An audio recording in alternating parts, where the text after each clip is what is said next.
3 माह बाद एक नई स्टोरी, एक नई व्लॉग, एक नई वीडियो में आप सबका वेलकम। मेरी ये कहानी, मेरी ये दास्तान बिल्कुल हकीकत पर मबनी है। मुझे लगा था शायद मैं ये कभी नहीं बता पाऊँगी, मुझे ये नहीं बताना चाहिए, लेकिन आज मुझे लगा आप लोगों को भी बताना चाहिए, इसलिए आज मैंने ये बताने के लिए ये वीडियो तैयार की है।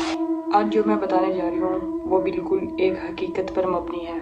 ये एक बिल्कुल सच्ची कहानी है। मैंने कभी सोचा था कि ये मैंने कहानी कभी किसी को नहीं सुना, लेकिन आज मुझे लगता है कि वो दोबारा जाग रहा है। मैं और आलिया अकेले घर में थे। मेरे अम्मी अब्बू और मेरी एक बहन वो एक शादी में चले गए। हम एक पुराने घर में थे और हमें एक पुराने घर में छोड़कर चले गए। ये घर शहर से तो काफ़ी दूर था और रात की हवा से ऐसा लगता था जैसे कोई आहिस्ता आहिस्ता सांस ले रहा हो। मेरी बहन आलिया ने हंसते हुए कहा, तुम्हें डर लग रहा है? मैंने कहा नहीं। मैंने जो फौरन झूठ बोलते हुए कहा, नहीं मुझे डर नहीं लग रहा, लेकिन हकीकत तो ये थी कि मुझे उस घर से हमेशा घबराहट महसूस होती थी। रात के तकरीबन 2 बजे का टाइम था। मैं और आलिया एक ही कमरे में लेटी थी। अचानक धक मैं फौरन से उठी। मेरी बहन आलिया ने पूछा, क्या तुमने ये आवाज़ सुनी?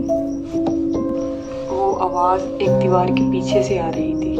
वो आवाज़ इस तरह की थी कि जैसे कोई दीवार को खरोच रहा हो। मैंने बिल्कुल अपनी सांस रोकी और उस आवाज़ को सुना। अचानक से वो आवाज़ रुक गई। मैंने और मेरी बहन ने सूखा सांस लिया ही था कि दीवार के पीछे से फिर एक आवाज़ सुनाई दी। वो आवाज़ बिल्कुल मेरे कान के पास थी। मेरी बहन ने फ़ौरन से मेरा हाथ पकड़ लिया। उसके हाथ बिल्कुल बर्फ़ जैसे ठंडे थे। मैंने आलिया से डरते हुए कहा, आलिया दीवार के पीछे कोई नहीं हो सकता, क्योंकि ये दीवार तो पक्की है। उसी दौरान दीवार के पीछे से एक धप धप की आवाज़ सुनाई दी। वो आवाज़ इस तरह की थी कि जैसे अंदर कोई मुक्का मार रहा हो।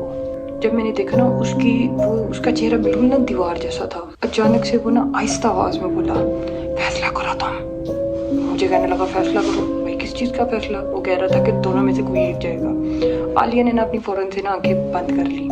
मैंने बिल्कुल चिल्ला के कहा, मैंने कहा हम दोनों जाएंगे, मैं और मेरी बहन दोनों जाएंगे। और फिर अचानक यूं वहाँ की वो दीवार गिर गई। लाइटें बंद, फुल अंधेरा हो गया। किसी तरफ कुछ दिखाई नहीं दे रहा था। आलिया ने आंखें बंद की हुई थी, लेकिन जैसे ही मैंने उसकी तरफ देखा वो बेहोश हो गई और अचानक ना सब कुछ गायब हो गया। आंखों के आगे अंधेरा आ गया। वैसे भी सब कुछ क्लियर हो चुका था और मैं ये मंजर देख के मेरे से बर्दाश्त की हद ख़त्म हो गई थी और मैं ये देखते ही बेहोश हो गई।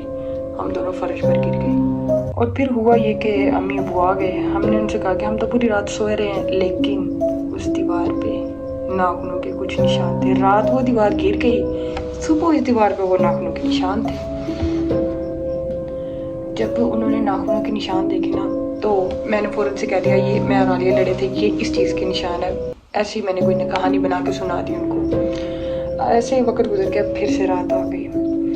कुछ दिन कुछ रातें मुझे वही आवाज़ सुनाई देती और वही जिसका मुंह दीवार जैसा था, जिसकी आंख मुझे एक दरार से नजर आई थी, मुझे रात को आके बोलता है, बबलू बबलू बबलू। ये जो आवाम तुम्हें देख रही है ना, इनको बोलो मुझे सब्सक्राइब करो।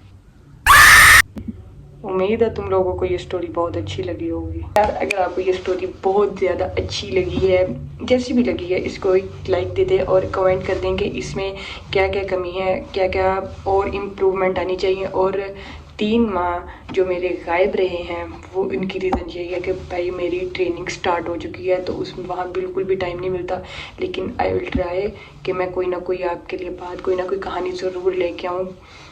ऐसे ये स्क्रिप्टेड नहीं थी, ना ही कोई झूठी कहानी थी, हकीकत है, ठीक है ना। तुम लोग सब्सक्राइब नहीं करते, इसलिए मेरे साथ देखो क्या कुछ हो गया।